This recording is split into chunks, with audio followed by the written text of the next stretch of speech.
Hola, voy a contaros en este vídeo lo esencial del sistema filosófico de José Ortega y Gasset, que es uno de los últimos filósofos que vamos a estudiar, filósofo español que nace en Madrid en el 1883 en una familia dedicada al periodismo y por tanto crece en un ambiente intelectual.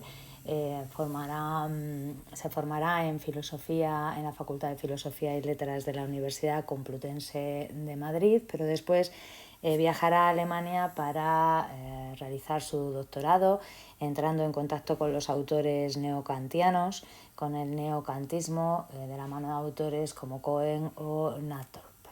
En su vuelta a España, a partir de 1914, colabora con periódicos como El Sol o El Imparcial y prepara su primer libro, Meditaciones del Quijote. También forma parte de la Liga por la Educación Política y va a formar parte también de la agrupación al servicio de la República. Será Ortega diputado en la Segunda República, elegido en el 1931, porque pues él cree en un proyecto de regeneración de España, en un proyecto de pedagogía social que acerque a España a la ciencia y al progreso. Este afán de la República, de los intelectuales de la República, de conseguir que España progrese en el trabajo intelectual, se verá sin embargo truncado por el genocidio de Franco y la guerra civil, y esto hará que Ortega tenga que exiliarse a países como Holanda, Argentina y Lisboa, hasta que finalmente vuelva a España en el 1948. Bien, en cuanto a sus obras, también destacar otras, además de esas meditaciones del Quijote, como que es Filosofía o La rebelión de las masas. Según la organización que nos da Ferrater Mora, en el pensamiento de Ortega podemos diferenciar tres etapas. Una primera etapa racionalista, en la que, como ya hemos dicho, Ortega se ve influido por esa filosofía neokantiana que se está desarrollando en Alemania cuando él acude a terminar su doctorado. En esta primera etapa, Ortega, por tanto, sigue siendo racionalista, como lo son los seguidores del filósofo Kant, y va a plantear la necesidad de mirar hacia Europa, para que España pueda recuperar esa cultura basada en la ciencia y progresar del mismo modo que lo hacen nuestros vecinos europeos, ¿no? En una segunda etapa, sin embargo, Ortega va a verse influido por las nuevas corrientes que se están desarrollando en este momento en la filosofía europea, como son el vitalismo de Nietzsche, el historicismo de Dilthey o la fenomenología de Husserl. Bueno, Nietzsche lo acabamos de estudiar, es un autor que critica muchísimo al racionalismo de la filosofía tradicional y a la posición absoluta de los valores en la filosofía y la verdad en la filosofía tradicional. Dilthey acaba de inaugurar la historia como ciencia y por tanto va a situar todos los conceptos en ese marco de referencia histórico-contextual de la sociedad en la que surgen, y Husserl, dentro del racionalismo, intenta buscar esas esencias universales, no en un mundo trascendente que nos obligaría a fundamentarlas en Dios o en algún elemento prácticamente sagrado, sino en las cosas mismas, en lo concreto, ¿no? Y por tanto intenta adaptar ese racionalismo tradicional a un enfoque mucho más contemporáneo. No obstante, en la tercera etapa, Ortega, podríamos decir, desarrolla su propia filosofía, creando una especie de síntesis entre las dos etapas anteriores en una teoría que él denomina racio-vitalismo, ¿no? Entonces, bueno, esta concepción racio-vitalista parte del vitalismo y por tanto sitúa la vida como una realidad radical, como una realidad esencial, pero esta vida también utiliza la razón como herramienta, y por tanto aquí Ortega se distancia un poco de esa crítica extrema que Nietzsche había desarrollado hacia el racionalismo, ¿no? Bueno, una vez hemos visto estas etapas, vamos a ver cómo influyen estas diferentes etapas del pensamiento de Ortega en su visión del conocimiento. En la etapa objetivista, en la etapa racionalista de Ortega, pues hace un análisis de la situación del país, dice que España sufre un atraso endémico. Ya sabéis que endémicas son aquellas enfermedades que son propias de una zona. Parece ser que entonces el atraso que tiene España en el desarrollo cultural no es un atraso accidental o coyuntural a un determinado momento, sino que se está alargando tanto en nuestra historia que ya parece que sea una enfermedad de nuestra cultura y que acompaña entonces ese atraso en lo científico y en lo racional de forma ineludible a la cultura española. Plantea Ortega la necesidad de superar esta situación de retraso, esta situación de una cultura de espaldas a la ciencia y al progreso, abriendo las puertas de la cultura española a la ciencia y confiando en la razón como fuente de progreso y solución de nuestros problemas sociales, ¿no? El conocimiento es valorado como algo objetivo y universal, tal y como estaba planteado dentro de los sistemas de la filosofía racionalista, y la filosofía es un sistema, es un pensamiento sistemático. Nos dirá Ortega que el sistema es la unificación de los problemas y del individuo, la unidad de la conciencia, ¿no? Por tanto, a partir de esta posición hegeliana, la verdad solo puede existir como sistema, es decir, como unidad entre los diferentes conocimientos. Una vez, sin embargo, que la filosofía de Nietzsche entra en el pensamiento de Ortega, pues produce una convulsión de estos planteamientos racionalistas. El racionalismo está entrando en crisis en toda Europa y Ortega pues se da cuenta de que las nuevas corrientes tienen también muchos elementos que aportar y comparte una buena parte de las críticas que están desarrollándose desde el vitalismo hacia el racionalismo dogmático. Entonces Ortega pues se abre a posiciones que le vienen de autores como Nietzsche, Bergson, que también es vitalista, Dilthey o Husserl, tal y como ya hemos mencionado. Este nuevo planteamiento lo refleja Ortega en una obra también muy importante que se denomina El tema de nuestro tiempo, ¿no? Entonces el racionalismo construye un mundo ejemplar que lo aleja de la realidad y por tanto no acaba de servir para salvar al hombre concreto de sus problemas históricos y sociales, ¿no? Así que Ortega asume esta crítica que procede del vitalismo a la filosofía racionalista y plantea que es hora de acabar con el monopolio de la razón pura. No nos sirve una razón pura o abstracta y por tanto hay que concretar esa razón en la vida, en nuestra circunstancia vital, y dar paso de esa razón teórica y pura a una razón vital, a una razón que dé respuesta a nuestros problemas concretos, ¿no? En este sentido desarrolla Ortega dos conceptos importantes. Uno es la teoría de las circunstancias y otro pues es el perspectivismo, que ya lo hemos visto en Nietzsche. Bueno, en cuanto a la teoría de las circunstancias, que es un poco lo más peculiar de la filosofía de Ortega, pues plantea que el yo no se puede definir de forma ajena a la circunstancia vital e histórica en la que el individuo se ha desarrollado. Los problemas de la vida vienen dados por esa circunstancia social e histórica en la que nos ha tocado vivir, ¿no? Por tanto, para Ortega el hombre debe adquirir conciencia de su circunstancia, de su peculiaridad, de su limitación y debe dar respuesta y solución a los problemas de esa circunstancia vital en los que se desenvuelve, ¿no?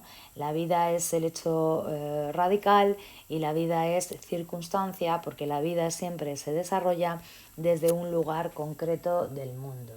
Así, Ortega definirá al yo de una forma mucho más amplia que el cogito cartesiano, planteando que yo soy yo y mi circunstancia, y si no la salvo a ella, no me salvo yo. Por tanto, el yo no se puede definir de forma aislada de esa circunstancia social e histórica, y además está obligado a tratar de resolver los problemas de su circunstancia particular, y por eso, para salvarse a uno mismo como individuo, es necesario antes salvar la circunstancia social e histórica en la que nos ha tocado vivir. Qué duda cabe que a Ortega le tocó vivir una circunstancia extrema, como es una guerra civil, ¿no? Y que se formó parte de una generación que tuvo necesariamente que tomar una posición protagonista en la historia, y que se vio pues obligada a tratar de salvar la cultura democrática y a desarrollar la cultura democrática frente a las fuerzas del totalitarismo ideológico, como son las que inspiraban la ideología nacional catolicista, nacional católica de la dictadura franquista, ¿no? Bueno, también evidentemente a este concepto de circunstancia llega porque adopta respecto al conocimiento y la verdad una posición perspectivista, abandonando el dogmatismo, abandonando la posición absolutista de su racionalismo anterior, ¿no? Por tanto, el perspectivismo plantea la necesidad de que cada uno ve de la realidad lo que le permite su propia posición, la posición que ocupa dentro de esta realidad. Por lo tanto, cada uno ve el mundo desde una perspectiva concreta. Toda perspectiva va a ser válida, ninguna perspectiva es falsa, puesto que todas son perspectivas de la vida, pero también hay que plantear que ninguna perspectiva es completa, ya que me da una visión sesgada de la realidad, ¿no? Sobre la verdad, nos dirá Ortega, no es válido ni el dogmatismo, que nos pretende imponer una única verdad como la única perspectiva posible, ni el escepticismo, que nos llevaría a la parálisis en el trabajo del conocimiento, puesto que parte del hecho de que no es posible alcanzar verdad alguna.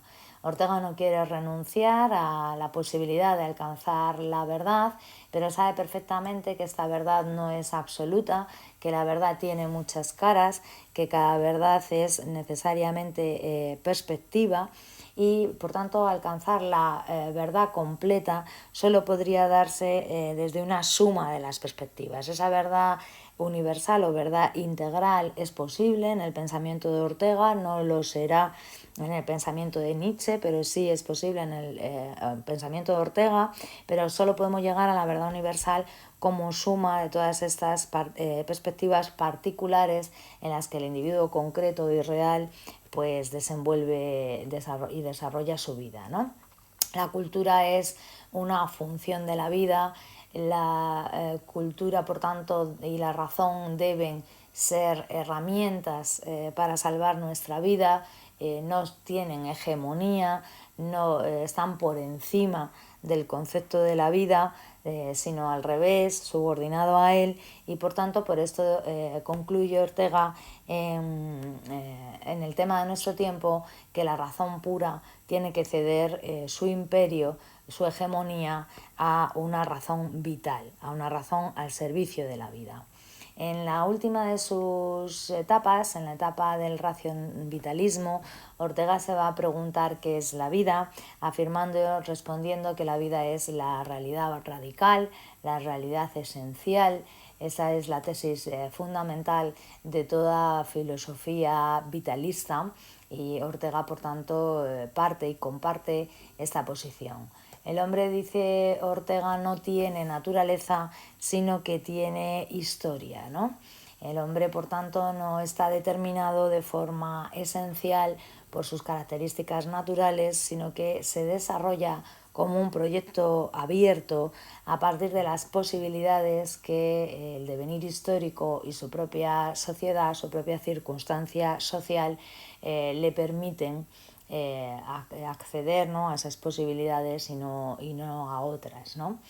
Bien, la vida humana, se pregunta Ortega qué es esa vida humana, cómo es, y va a analizar una serie de características entre las que destaca que la vida humana no es un hecho, no es algo definido o determinado de antemano, sino que es un proyecto abierto que va cambiando y se va desarrollando a medida que se realiza esta propia vida, ¿no? Por tanto, por eso nos dice que es un faciendum y no un factum. Es decir, no es un hecho cerrado, sino que es un qué hacer, ¿no? Es un proyecto abierto en el que vamos definiendo quiénes somos a medida que vivimos y vamos tomando decisiones en esa vida abierta, ¿no? En esa vida indeterminada y por tanto en esa vida que en duda cabe incluye la libertad. Pero la libertad de la vida humana no es una libertad ilimitada, no es una libertad plena, completa. También hay muchos elementos que tenemos que aceptar que son así, que nos vienen dados y por tanto la vida humana transcurre entre la fatalidad y la libertad, ¿no? La fatalidad en la que se nos dan unas posibilidades y no otras y la libertad mediante la que podemos elegir entre esas posibilidades que la vida nos ofrece, ¿no? La vida humana es una vida auténtica si se vive en libertad, recogiendo esos conceptos del existencialismo de Sartre, de Jean-Paul Sartre, que nos presenta también la vida como un proyecto y la vida libre como una vida auténtica, ¿no? En contraposición con esa vida que rechaza ejercer la libertad y por tanto no podría no podría convertirse en una vida auténtica. Una vez que Ortega ha definido qué es la vida, se pregunta qué es el raciovitalismo, ¿no? El raciovitalismo, dice Ortega, es una mediación entre las diversas perspectivas del ser humano, ¿no? Es una mediación entre la propia vida y la razón. La razón se vuelve entonces, gracias al raciovitalismo, en una razón vital e histórica. Ya no va a ser una razón objetiva o trascendente y ni mucho menos una razón ideal o una razón sagrada, ¿no? Como habían venido planteando tanto el racionalismo como las filosofías cristianas. La razón es ahora una razón al servicio de la vida y una razón que se va desarrollando a lo largo de la historia.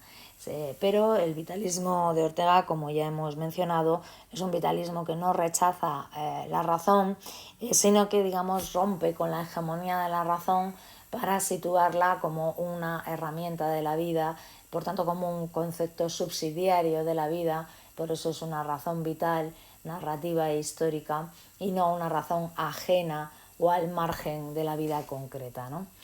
¿Qué es el vitalismo y qué no es? Pues sobre todo define Ortega el raciovitalismo en contraposición a otras concepciones, ¿no?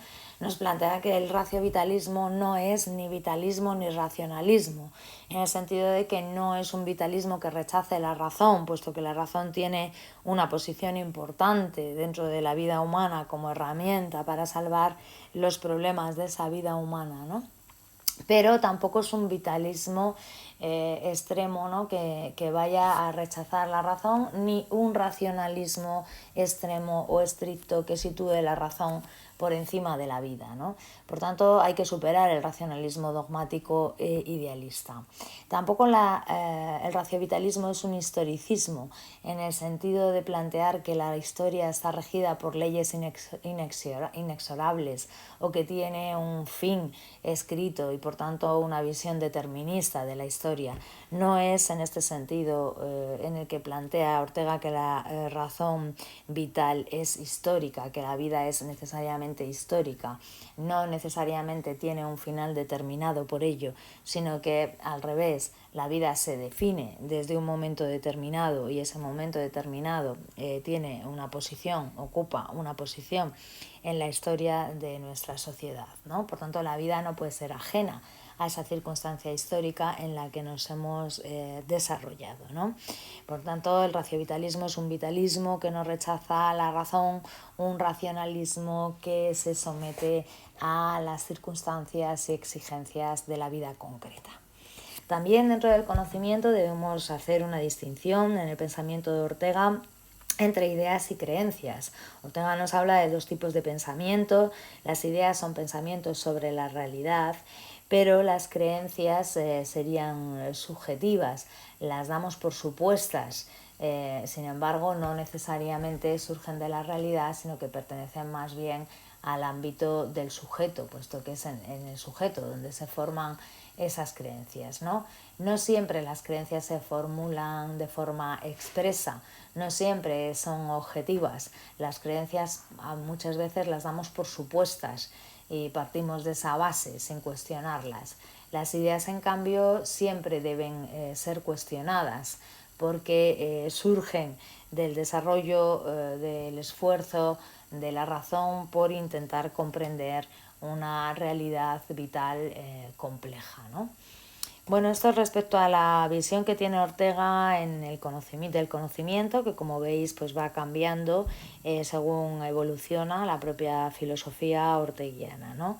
Añadir, no obstante, algunas cuestiones más en cuanto a la filosofía de Ortega respecto a los otros problemas o ejes de la materia, aunque son temáticas que Ortega desarrolla menos o que las desarrolla dentro de lo que es el marco de exposición de su filosofía sobre el conocimiento, ¿no?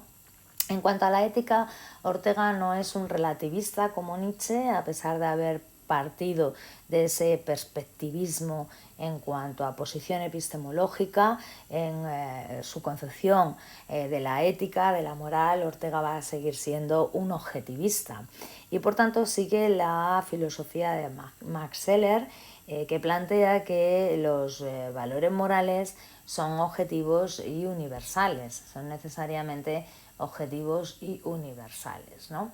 Así que vemos en la ética de Ortega una influencia de Kant y de las éticas racionalistas y del deber, que intentaban buscar fundamentar una ley moral universal para regular nuestra conducta, y un rechazo completo al utilitarismo y también a una visión relativista de los valores morales, ¿no? El modelo de la vida feliz se inspira necesariamente para Ortega en valores universales, destacando la importancia de conseguir una posición de autonomía y libertad para que ese héroe realista, ese héroe concreto, pueda transformar su propia circunstancia vital y pueda llevar esa vida libre, esa vida auténtica de la que hemos hablado ahora, ¿no? Autonomía, que sabéis que es la posibilidad de, bueno, dotarnos de nuestras propias normas y regular nuestra propia conducta desde nuestra propia razón y no con dictados o órdenes externas, como sucedería en la heteronomía, ¿no? Entonces, esa vida con autonomía y libertad es la que nos va a permitir alcanzar, como decíamos, una vida auténtica. Respecto a la visión que da Ortega de la sociedad y de la historia, pues destacar que la sociedad es el elemento en el cual el hombre vive, por tanto la vida humana es necesariamente una vida social, por eso la importancia de esa circunstancia social e histórica en la que la vida se desarrolla. En esta vida humana se dan dos factores opuestos que proceden de la propia naturaleza humana, tanto la sociabilidad como la insociabilidad. Por tanto, en nuestra propia naturaleza habría fuerzas, tendencias hacia la sociabilidad que nos llevarían a relacionarnos con los otros y a cooperar con los otros, pero también hay una tendencia a la insociabilidad y por tanto a alejarse o distanciarse de esa influencia social, ¿no? El método para poder entender el desarrollo de la sociedad a lo largo de la historia, según Ortega, es el llamado método de las generaciones, ¿no? Cada generación se enfrenta en el devenir histórico a una circunstancia social y política concreta, a una cultura, a un momento cultural determinado, y por tanto cada generación se enfrenta a unos problemas concretos que son los problemas de su tiempo y desarrolla una sensibilidad determinada, una visión del mundo diferente, ¿no? Que es la que le permite poder enfrentarse a estos problemas e intentar resolverlos, ¿no? Por eso cada generación está obligada a tratar de salvar su propia situación, su propia circunstancia histórica y social, ¿no? Entonces, bueno, esto respecto al problema de la sociedad. Y en cuanto al problema del ser humano, pues apuntar simplemente unas pequeñas ideas. El ser humano para Ortega no es un ser humano abstracto, sino que es un sujeto concreto que está inscrito en unas circunstancias determinadas, que son las que explican su visión del mundo y las que determinan, ¿no?, la perspectiva desde la que ve la realidad, ¿no? Ortega nos dice, por ejemplo, sobre sí mismo que él ve el mundo a través del puerto de Guadarrama, ¿no? Y por eso, como es de Madrid y mira hacia el norte, pues lo que ve es Europa, ¿no? Pero bueno, pues cada uno desde su propia posición puede ver una parte de la realidad y por tanto esto va a marcar los límites, ¿no?, de su circunstancia y de su propia realidad, va a demarcar cuáles son sus fronteras, ¿no?, en las fronteras en las que esa vida concreta se desarrolla, ¿no? Así que el hombre no depende de su naturaleza, no depende de sus instintos ni de su esencia natural. Lo único que podemos determinar de la naturaleza humana es su mutabilidad, su posibilidad de cambio y de transformación. Pero para definir al hombre no tiene tanta importancia su naturaleza, sino el devenir histórico, ¿no?, de qué cambios sociales y culturales procede, en qué momento de la historia de su sociedad le ha tocado vivir. Eso va a determinar a qué circunstancia se tiene que enfrentar. Por tanto, es un sujeto concreto que, insisto, no tiene naturaleza sino historia, porque es la historia lo que determina su momento y lugar en el mundo y no una naturaleza instintiva que no plantearía la necesidad de la historia, ya que si esa naturaleza es absoluta y completa y universal, pues se explicaría el ser humano del mismo modo en cualquier momento y no estaría entonces esta explicación del ser humano y su vida sujeta a los cambios históricos y culturales, ¿no? La metafísica, por tanto, no tiene sentido, ni la metafísica ni el idealismo, porque no debe basarse no podemos salvar nuestra propia vida desde ese lugar trascendente, desde ese lugar en los cielos o en el mundo de las ideas, pero para Ortega la vida debe entenderse como una circunstancia concreta y por tanto para entender cómo proceder en esta vida, pues debemos utilizar la filosofía, ¿no? La filosofía es definida como Ortega como un fingido desvivirse, ¿no? Porque para pensar en la vida hay que dejar de vivir un momento, ¿no? Así que es fingido porque no acabamos con nuestra vida, pues si no habría que morir y luego no podríamos filosofar, ¿no? Pero sí es un desvivirse porque es un distanciamiento del quehacer concreto y cotidiano para poder reflexionar teóricamente sobre las condiciones en las que esa vida se desempeña y sobre todo sobre cómo podemos resolver esos problemas que nuestra circunstancia concreta nos plantea como necesariamente salvables, superables, y para ello pues contamos con muchas herramientas de la vida, pero también, que duda cabe, con la razón como una herramienta más de la vida humana. Bien, pues con esto acabo la explicación de la filosofía de Ortega y bueno, pues os remitiré a otro vídeo para explicar un poco su texto.